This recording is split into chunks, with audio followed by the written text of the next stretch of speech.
Merci de nous rejoindre sur RTI 1. Bonjour à tous. À la une de l'actualité de ce mardi 25 mai 2021. Les violences survenues à Abidjan contre des ressortissants nigériens. La Côte d'Ivoire et le Niger déterminés à retrouver l'harmonie entre leurs peuples. Le ministre ivoirien de l'Intérieur, le général Vagondo Diomandé, a reçu hier une délégation ministérielle nigérienne. Toujours en Côte d'Ivoire, le lancement aujourd'hui des épreuves physiques et sportives au niveau de l'enseignement technique, de la formation professionnelle et de l'apprentissage. Le ministre Kofi Nguessan a lancé les examens de fin d'année dans la commune de Marcory. Enfin, au Mali, le président de la transition Baoundao et le Premier ministre Mokhtar Ouane retenus depuis hier dans le camp militaire de Kati. La Côte d'Ivoire et le Niger appellent leur population à la quiétude et au pardon après les violences survenues à Abidjan contre des ressortissants nigériens en raison d'une fake news. Le ministre ivoirien de l'Intérieur, le général Vagondo Diomandé, a reçu hier à son cabinet dans la commune du Plateau une délégation ministérielle nigérienne. Walter Amadou. En Côte d'Ivoire, afin de soutenir et rassurer la communauté nigérienne victime de répercussions d'une vidéo fake news diffusée la semaine dernière, le ministre de l'Intérieur du Niger a échangé avec son homologue ivoirien, le général Vagondo Diomandé. Sujet principal de cette rencontre, la gestion de la crise survenue entre les Ivoiriens et les Nigériens dans certaines localités du pays. Après les tristes événements déplorés par les autorités des deux pays, le ministre de l'Intérieur du Niger affirme sa satisfaction relativement aux décisions prises par l'État de Côte d'Ivoire. Le ministre Al-Kadj Alada témoigne de la bonne santé des relations fraternelles qui ont toujours existé entre la Côte d'Ivoire et le Niger. Le président de la République du Niger, son excellent Bazoum Mohamed, a tenu à ce que nous venions pour exprimer toute notre reconnaissance et notre gratitude à son Excellence M. Alassane Ouattara, président de la République, qui a tout de suite, de façon très prompte, instruit pour que les mesures appropriées soient prises afin non seulement de sécuriser les ressortissants nigériens sur l'ensemble du territoire ivoirien, mais aussi à faire en sorte que des sanctions aient été tout de suite prises à l'encontre de ceux qui ont été à l'origine de ces événements. Nous repartons très réconfortés. La Côte d'Ivoire a environ 40% de la population qui vient de l'extérieur et elle le gère de façon très sage et cela constitue un très bon exemple au niveau africain qui doit inspirer la plupart des autres pays afin que nous vivons en harmonie. Un Nigérien âgé de 48 ans a perdu la vie dans cette crise communautaire. La responsable de la vidéo incitant à la haine a écopé 5 ans de prison plus 2 millions de francs CFA d'amende. Un petit tour à présent à Ouagadougou. La capitale du Burkina Faso accueille le Marley d'Or. C'est un festival de reggae. Le ministre ivoirien de la Réconciliation et de la Cohésion nationale, Bertin Kouadio-Konon, a reçu à cette occasion un trophée d'honneur et des présents. Il s'agit pour le Burkina Faso de récompenser son engagement à la paix. Kouadio-Konon Bertin brandit le trophée qui fait de lui un ambassadeur de paix.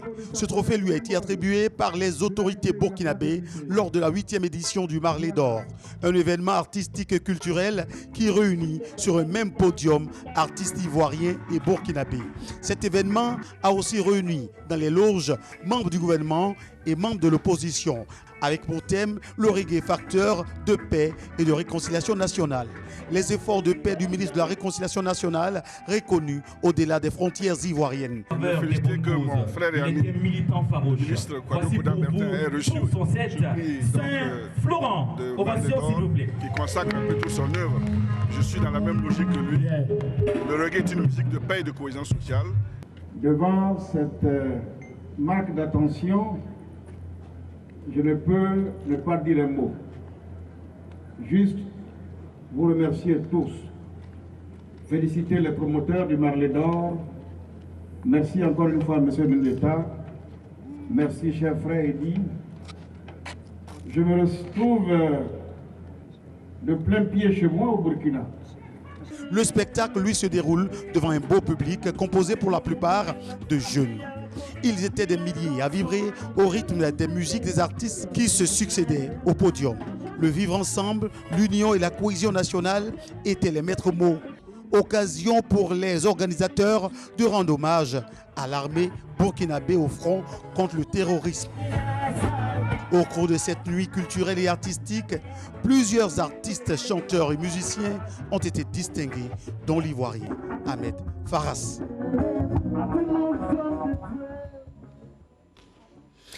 En Côte d'Ivoire, le président du Conseil économique, social, environnemental et culturel veut renforcer sa collaboration avec le médiateur de la République. Le docteur Eugène Aka Awele a donc rencontré récemment Adama Toungara. Leurs échanges se sont déroulés à la médiature dans la commune du Plateau. Sidonie Davila. À la tête d'une délégation de 4 membres, dont le secrétaire général du CESEC et de 4 conseillers, Eugène Aka Awele, président du Conseil économique, social, environnemental et culturel, est allé faire ses civilités au médiateur de la République. À l'issue d'une rencontre qui aura duré plus d'1 heure, celui qui tient désormais les rênes du CESEC, Eugène Aka Awele, donne les réelles raisons de sa visite. Nous avons échangé, nous sommes tombés d'accord pour demander à nos équipes de travail de se retrouver pour nous faire des propositions. Et d'ores et déjà, ce qui est fondamental, c'est que le médiateur a accepté de venir au Conseil économique, social et environnemental pour nous faire partager l'expérience de la médiature, mais également pour que nous mettions en forme les éléments de réflexion, les éléments d'échange entre nos deux institutions. C'est avec le médiateur de la République que la série des visites du président du CESEC prend définitivement fin. Deuxième titre de ce journal, le lancement aujourd'hui dans la commune de Marcory des épreuves physiques et sportives au niveau de l'enseignement technique, de la formation professionnelle et de l'apprentissage. Environ 22 000 candidats répartis dans 63 centres d'examen. Les filières concernées sont le brevet de technicien, le BT, et le certificat d'aptitude professionnelle, le CAP. Le point dans ce reportage de Jean Djadji. Collège d'enseignement technique et industriel de Marcory. Il est 7 heures. Les 1136 candidats de ce centre d'examen, à l'instar des 62 autres centres du pays, débutent les épreuves physiques et sportives du brevet de technicien BT et du certificat d'aptitude professionnelle CAP. Muriel, comme ses camarades, compose l'épreuve de la gymnastique au sol pour la première étape. Je l'ai dit de ne pas se stresser. De toute façon, c'est l'épreuve. On va affronter ensemble. Les examinateurs se mobilisent pour accueillir les candidats dans le respect des mesures en vigueur. Par rapport à la situation sanitaire, nous prenons 100 candidats le matin et 100 le soir. Le BT, ils ont 4 épreuves. La course de vitesse, lancer de poids, le saut en hauteur et la gymnastique. Le CAP, 3 épreuves, course de vitesse, lancer de poids et gymnastique. Ce que je peux leur demander, c'est de donner le meilleur d'eux-mêmes, de travailler à fond, de faire l'effort d'avoir une bonne performance pour avoir une bonne note. Le ministre de tutelle, Kofi Nguessan, est venu s'assurer du bon démarrage de ces épreuves, session 2021. Il s'agit pour nous de venir ici pour voir comment les choses se déroulent et quelles sont les épreuves qui sont indiquées dans l'agenda. Nous sommes venus pour féliciter les élèves qui vont passer dans différents ateliers, faire le maximum et savoir compter dans leurs notes de fin d'année. Ce sont au total 21 667 candidats qui démarrent les épreuves physiques et sportives, soit 10 627 filles et 10 940 garçons. Ces examens prennent fin le mardi 2 juin 2021. Zraluo, dans la région centre-ouest du pays, l'école primaire publique Zraluo 3 a été dotée récemment de trois salles de classe. C'est un don de la députée Naya Jarvis-Zamblé. Objectif, améliorer les conditions d'apprentissage dans cet établissement scolaire. Walter Amadou. Ambiance de jour de fête à Zraluo, dans la sous-préfecture de Goïtafla. Les populations célèbrent la remise d'un nouveau bâtiment à l'école primaire publique du village. 3 salles de classe non encore équipées en table-banc pour un montant d'environ 20 millions de francs CFA. C'est un don de la députée Jarvis Zamblé. Les différents porte-paroles des parents d'élèves et de la chefferie traditionnelle lui ont témoigné leur reconnaissance. Après la remise du bâtiment, marquée par la coupure officielle du ruban, la députée nouvellement élue s'est rendue au centre de santé du village où elle s'est entretenue avec le corps médical et des patients. Ici, la députée Jarvis Zamblé envisage faire une action sociale dans les prochains jours afin d'améliorer les prestations sanitaires. Un tout autre sujet à présent, 8 milliards de francs CFA pour relancer la filière avicole, secteur fortement impacté par la situation sanitaire liée au coronavirus.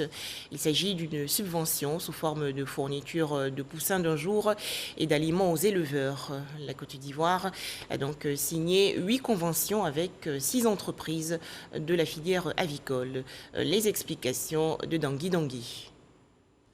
Les mesures barrières contre le coronavirus, notamment la fermeture des restaurants et le confinement, ont failli asphyxier la filière avicole ivoirienne.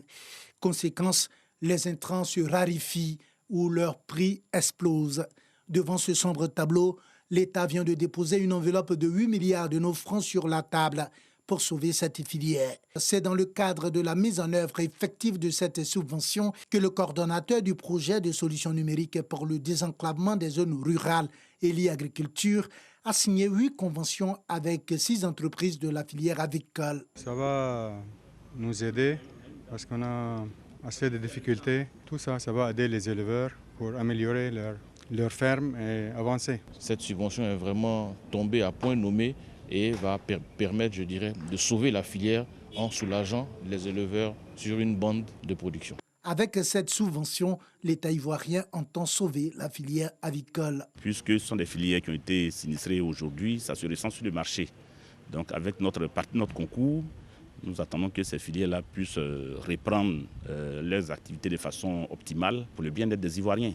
La subvention de 8 milliards au secteur avicole est un prêt de la Banque mondiale et va être accordée aux éleveurs sous forme de livraison de poussins d'un jour et d'intrants. La Côte d'Ivoire qui essaie également de restaurer son couvert forestier. Le ministre des Eaux et Forêts, Alain Richard Donvaï, a lancé récemment l'opération dénommée « Un jour, 50 millions d'arbres ». Il s'agit de combler un déficit de 3 millions d'hectares de forêt dans le pays. Les détails, Mamadou Kouassi. Le combat contre la déforestation en Côte d'Ivoire s'intensifie de plus en plus. Plusieurs campagnes de sensibilisation ont été menées pour ralentir ce phénomène qui met en mal l'agriculture et le climat. Le ministère des Eaux et Forêts revoit ses plans d'action. Après donc l'opération Un jour, 1 million d'arbres en 2019 et l'opération Un jour, 5 millions d'arbres tenue l'année dernière, le ministre Alain Richard Donvaï et ses collaborateurs veulent passer à la vitesse supérieure. Il lance officiellement l'opération Un jour, 50 millions d'arbres pour cette édition 2021. Sensibiliser toute la population sur le besoin de planter des arbres, le besoin de préserver nos arbres et le besoin de préserver cet environnement que nous devons préserver pour nos enfants, pour les générations à venir. L'opération cette année, 50 millions d'arbres, va nous permettre d'aller plus loin dans notre volonté et notre participation à la reforestation. Ce ne sera peut-être pas suffisant pour reforester la Côte d'Ivoire en 10 ans et c'est pour cela que nous devons faire plus que 50 millions parce qu'en fait nous devons faire 300 millions d'arbres chaque année. Mais nous sommes réalistes, nous commençons doucement, mais nous allons sûrement et nous espérons que cette année nous serons capables de le faire et les années à venir ce sera une routine pour nous que de planter des arbres. Cette opération sera concrétisée à la journée nationale du planting d'arbres prévue le 25 juillet prochain. Cette rencontre avec la presse a été l'occasion pour le ministre Alain Richard Donwayi de faire le bilan des précédentes éditions du planting d'arbres. Selon le ministre des Eaux et Forêts, en 2019, 1 169 114 arbres ont été plantés, soit 5 845 hectares, pendant que l'édition 2020 permettait le reboisement de 32 000 hectares de forêt. Des initiatives qui pourront davantage valoriser le couvert forestier ivoirien. La Côte d'Ivoire et la France vont bientôt coopérer dans le secteur de la noix de coco. L'ambassadeur de France en Côte d'Ivoire, Jean-Christophe Béliard, a ainsi visité il y a quelques jours la station cocotier Marc Delorme dans la commune de Port-Bouët. Les précisions de l'Anciné Bakayoko. Sur le site de la station de recherche Marc Delorme à Port-Bouët, le diplomate français a pu visiter toute la collection de cocotiers, observer les premiers résultats obtenus sur la diversité génétique du cocotier, étudiés grâce aux marqueurs moléculaires. Il s'est également imprégné de l'utilisation de l'outil biologie moléculaire pour l'amélioration du cocotier. Une visite très enrichissante. C'est le seul endroit dans le monde où tout est rassemblé en tant que tel. C'est un endroit unique et exceptionnel. J'ai rencontré des agronomes ivoiriens remarquables. Il y a quelques années, un hectare produisait 0,4 tonnes et quelques années plus tard, un hectare produit 10 fois plus. Néanmoins, l'inventaire du matériel de laboratoire disponible pour le conditionnement du végétal ainsi que le renforcement des technologies réalisables à court terme ont été exposés. Un programme de coopération pourrait être développé avec la France, notamment sur le volet sécurisation du site. Nous avons subi beaucoup de pressions foncières dans cette zone-là parce qu'une approbation de lotissement a été signée pour 5 villages sur un domaine qui est classé patrimoine mondial qui abrite la collection internationale pour le cocotier. Nous tenons beaucoup à la sécurisation du patrimoine international que représente la station Marc Delorme. La station Marc Delorme, c'est une superficie de 788 hectares située à l'intersection de Grand-Bassam, Bingerville et Port-Bouët. Des châteaux d'eau inaugurés récemment dans le Moronou, dans la région centre-est du pays. Le ministre de l'Hydraulique, Laurent Tchagba, a inauguré ces infrastructures à Noumaba, à Assié, Koumassi et à Abongwa. Les populations ont bien sûr exprimé leur reconnaissance au gouvernement. Franck Quadio. Dans la cuisine de son petit restaurant, Dame Elisabeth Safer, non loin, sa fille gère la ration d'eau, le précieux liquide dans ses bidons, difficile de combler besoins personnels et ceux de la clientèle en eau. Ensuite, pour avoir l'eau, ça va tirer puis pour avoir l'eau pour boire. L'eau que puis là aussi, c'est pas bon.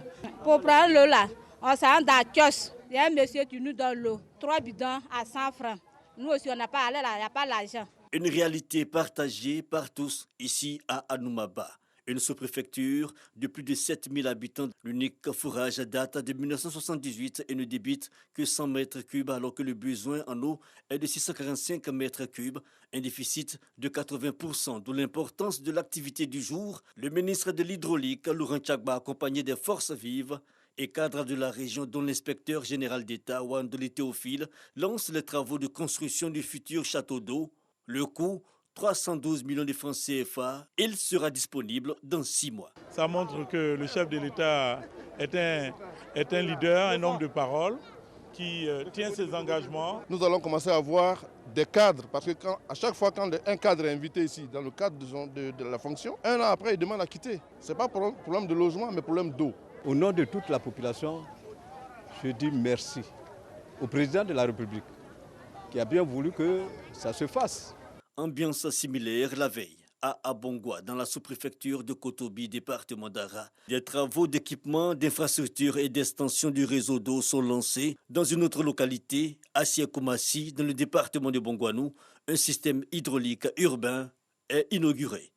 C'était une tournée pour répondre à l'appel et je dirais à l'attente des populations au passage du président de la République lors de sa visite d'État. Le Moronou a fait des doléances et les doléances de la population, le numéro 1 c'est de l'eau potable. Et donc, nous avons engagé un certain nombre de travaux. Nous sommes venus pour l'inauguration, pour mettre ces infrastructures à la disposition des populations. Première bénéficiaire, les populations manifestent leur reconnaissance au chef de l'État. L'eau est source de vie. Les seuls mots que j'ai à l'endroit de ces hautes personnalités de l'État, c'est le mot merci. En donnant de l'eau, c'est la santé. Nos parents buvaient de l'eau de marigot avant. Aujourd'hui, c'est chose oubliée. Tout le monde a de l'eau potable chez soi. En tant que fille du département et du Moronou, je suis plus qu'heureuse de voir mes parents qui sont satisfaits aujourd'hui à travers le lancement de ces travaux. Cette tournée du ministre de l'Hydraulique, Laurent Tchagba, dans le Moronou aura duré 3 jours. L'action s'inscrit dans la dynamique de la réalisation du programme national d'hydraulique qui concerne 186 localités réparties dans 29 régions. Autre actualité nationale avec cette campagne de vulgarisation du budget citoyen 2021. La direction générale du budget et des finances a sillonné récemment le nord et le centre du pays, notamment Ferkessédougou et Katiola. Cette tournée va permettre aux populations de comprendre les mécanismes de mise en place du budget citoyen 2021. Les explications dans ce reportage de Kader Sogodogo de RTI Bouaké. Sensibiliser les populations à s'intéresser au budget de l'État à travers le budget citoyen. Permettre à toutes les couches de la population de s'approprier le budget citoyen et distribuer des exemplaires du budget citoyen 2021 à ces populations. La Direction générale du budget et des finances, DGBF, est en tournée de vulgarisation du budget citoyen 2021. Ferkessédougou, toutes les couches de la population ont répondu à l'appel de la Direction générale du budget pour prendre part à cette cérémonie. Après Ferkessédougou, Katiola, changement de lieu, mais le contenu reste le même. En rendant l'information budgétaire accessible à tous, le budget citoyen favorise l'appropriation des actions du gouvernement par les populations. Leur contribution à l'amélioration des politiques publiques, leur adhésion au civisme fiscal. Il permet également de répondre aux orientations du Code de transparence dans la gestion des finances publiques. Les équipes du directeur général du budget et des finances, Traoré Seydou, sont également en mission dans des localités comme Aboasso, Agboville, San Pedro, Gagnoa, Daloa et Yamoussoukro. La mission est claire, la vulgarisation du budget citoyen 2021. Des acteurs du secteur des médias et des membres de la société civile instruits sur l'ODD 16, le 16e objectif de développement durable. L'ODD 16 est une initiative de promotion de la paix comme moteur de durabilité, de stabilité et de développement d'un pays. Les travaux se sont déroulés dans le district d'Abidjan. Pour en parler, Eugène Atoubé. Des communications autour des thèmes de solidarité et des conditions nécessaires à l'instauration d'une nation prospère, à la clé des recommandations formulées par les journalistes et les membres de la société civile. Ils ont mission d'amener par des actions de sensibilisation la communauté à réprouver la corruption tout en œuvrant pour la consolidation de l'état de droit et de la cohésion sociale. Tout ce qui est objectif de développement durable étant transversal, eh bien nous ne pouvons pas, en tant que membre de la société civile, être en retrait. Cet atelier avec la formation permet aussi aux journalistes de former même leur lectorat. Sans la paix, il n'y a pas de développement économique. Il est impératif de se l'approprier pour pouvoir continuer à se développer, pour pouvoir continuer à vivre en paix entre communautés. Le 25 septembre 2015, la Côte d'Ivoire adoptait le nouveau programme de développement durable à l'horizon 2030. Ce programme vise à concilier efficacité économique, cohésion sociale, épanouissement humain, diversité culturelle et promotion du social. La Direction générale du développement durable, à charge de l'exécution de l'ODD 16, ambitionne à travers un renforcement des capacités de faire des journalistes et des membres des organisations de la société civile des acteurs clés de la promotion du 16e objectif du développement durable. L'ODD 16 décliné en paix, justice avec des institutions efficaces pour la Côte d'Ivoire, voie d'accès à un développement durable. La Côte d'Ivoire a adopté l'agenda 2030 et l'agenda 2063 depuis les années 2015. Et la Côte d'Ivoire a fait beaucoup d'activités pour la mise en œuvre de cet agenda. Et aujourd'hui, vu ce qui se passe ces derniers temps, les élections tumultueuses, en tout cas beaucoup de troubles au niveau de la société, nous voulons encore une fois sensibiliser la société civile, les journalistes, quant au maintien de la paix, qui est gage du développement durable en Côte d'Ivoire, garantit la bonne gouvernance pour une société durable. Les différentes communautés sont appelées à promouvoir la cohésion sociale et en faire une vertu fondamentale dans le développement d'une nation, comme le recommande justement le 16e objectif du développement durable.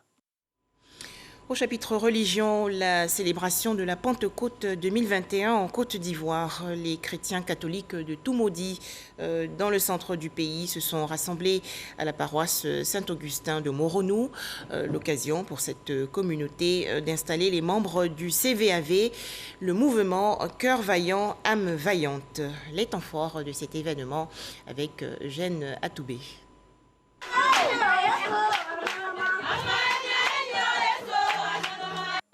Viens Esprit Saint, viens Esprit d'amour et donne-nous les grâces d'amour, de pardon et de paix pour changer nos cœurs. C'est le témoignage de l'amour de Dieu des fidèles chrétiens de la paroisse Saint-Augustin de Moronou à la célébration de la Pentecôte. La Pentecôte, messe en l'honneur du Saint-Esprit, messe en l'honneur aussi des membres du mouvement CVAV, Âme Vaillante, Cœur Vaillant de la paroisse de Moronou. Ce sont 3 groupes, les Benjamins au nombre de 25, les cadets 17 et les aînés 24. Au total, 66 enfants qui ont accepté de suivre Jésus et investis de la mission d'amener les autres enfants de la communauté à suivre le Christ et à le servir. Nous avons nos prières, nos chants CVAV pour attirer les enfants et à suivre le Christ à travers le mouvement CVAV. Nous sommes vraiment heureux et ravis et nous remercions Dieu. Nous sommes très heureux ce jour parce que les enfants vraiment ils se sont donnés et ils sont venus, ils ont répondu vraiment à l'appel du Christ. Si la Pentecôte, célébration de l'Esprit Saint, marque le début de l'évangélisation, ce moment consacre l'envoi en mission de ces 66 enfants du mouvement Cœur Vaillant, Âme Vaillante, soutenu par leurs familles respectives et toute l'Église. La prise de foulard est un engagement solennel devant les responsables ecclésiastiques et la communauté, mais encore témoignage de l'amour de Dieu, toujours dans la joie par l'Esprit Saint qui leur est donné. Avec la protection et l'aide de Dieu, ces enfants vont pouvoir devenir plus tard de bons chrétiens et qui pourront à leur tour porter le message du Seigneur autour d'eux. La prise de foulard pour les CVAV, c'est un peu une ascension. Pour leur dire que désormais, ils font partie de ce groupe qui est appelé à évangéliser. Évangéliser déjà dans leur famille et aussi dans le milieu scolaire. Ils sont porteurs de vérité, porteurs de sincérité. Quand le Seigneur même permet une action, il donne les moyens. Et je suis sûr qu'avec l'esprit qu'ils ont reçu, ils pourront efficacement être sel et lumière de la terre auprès de tous ceux qui rencontreront. Le mouvement CVAV Cœur Vaillant, Âme Vaillante du village de Moronou existe depuis 2017 et est placé sous la tutelle du diocèse de Yamoussoukro. Chaque jour, pour ses membres, véritables soldats du Christ, est l'occasion pour répandre la parole de Dieu à l'imitation des apôtres, prêcheurs dans toutes les langues du monde de l'Évangile.